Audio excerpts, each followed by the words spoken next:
শুভ জন্মদিন, তাই জন্য আমি নিজেই বাড়িতে আয়োজন করেছি এগুলো। মানে অ্যাকচুয়ালি কি সবার জন্মদিনে তো আমি করে দিই, এবার আমার জন্মদিনেও মানে আমাকেই মনে রেখে রেখে করতে হয়। তো বেশি কিছু আয়োজন না, যেগুলো আমি ভালোবাসি সেটুকুই করা হয়েছে। রান্নাও খুব সামান্য। এখানে কেক কাটবো, পায়েস আছে, এদিকে ফ্রাইড রাইস, আর এখানে 2 রকমের মাংস, একটা দেশি মুরগির আর একটা মাটন, আর সাথে কোল্ড ড্রিঙ্কস। এই ছোট্ট আয়োজন আমার ফেভারিট খাবারগুলোর মধ্যে থেকে যে কটা পেরেছি সেই কটাই করেছি।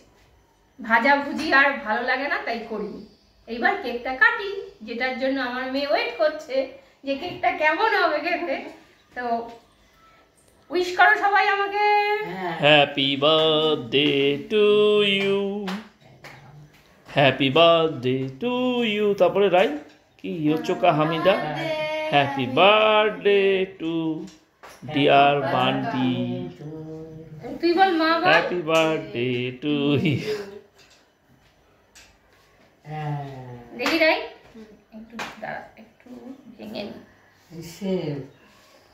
খেয়ে দেখো কেমন। বান্টির জন্ম এই একটা পাচ্ছে। কেমন এটা মা একটু টেস্ট করবে? না তুমি খাও, আমি টেস্ট করবো না, ভয় করছে না মা? সুগার। আমি পায়েসটা আচ্ছা পায়েসটা খাওয়াও। পায়েসই রাই, তারপরে একটু ক্যামেরাটা ধরিস, মোবাইলটা পাপা একটু। আমার গোটা কেকটা দিয়ে দেবে। পায়েসটা 3 বার খাওয়াতে হয়। 3 বার? কি বলেছে? ঠিক আছে না, হয়ে গেছে। মোবাইলটা পাপাকে একটু খাইয়ে দিই, তারপরে তোমাকে একটা কেক দিয়ে দিব। না আমি এখন কেক না, খাওয়ার পরে ভাত খাবে না, মাংস দিয়ে।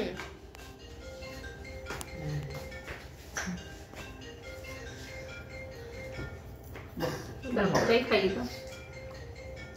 ভালো তো খেতে, নলেন গুড়।